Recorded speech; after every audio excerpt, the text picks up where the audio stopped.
Qizlar hozirga hammamiz ishlatadigan, lekin sifati вообще rasvo bo'lgan bitta mahsulotni aytmoqchiman. Mana bu baza sifatida ishlatamiz buni. Reklamasi buni juda ham zo'r va SPF 50 baza bo'lgani uchun reklamasi juda ham zo'r reklama qilingani uchun mana shu kitayskiy dabdala mahsulotni sotib olganman. Eng birinchi menga yoqmagan tarafi mana shu mahsulotni sostavida cho'chqa yog'lari bo'lgan.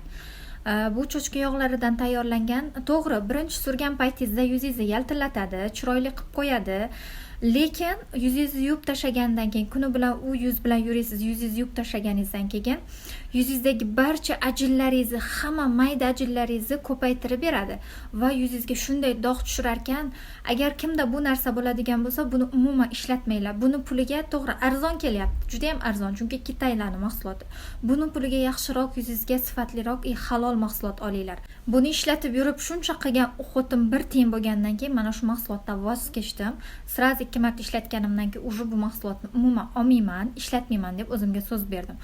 Bu gapim bilan, bu videoim bilan kimnidir biznesini to'xtatmoqchi emasman, faqat iloji boricha halol narsa sotinglar, halol narsa olishga harakat qilinglar. Sifati bor narsa, kitayskiy deb, arzon deb hamma narsani olib yuzingizga ishlatavermanglar. Mani YouTube kanalimga o'tib obuna bo'ling va men sizga qanday halol va sifatli, effekti bor, pulingizga arziydigan mahsulotlarni, bazalarni, uxotlarni hammasini YouTube kanalimga qo'yib boraman.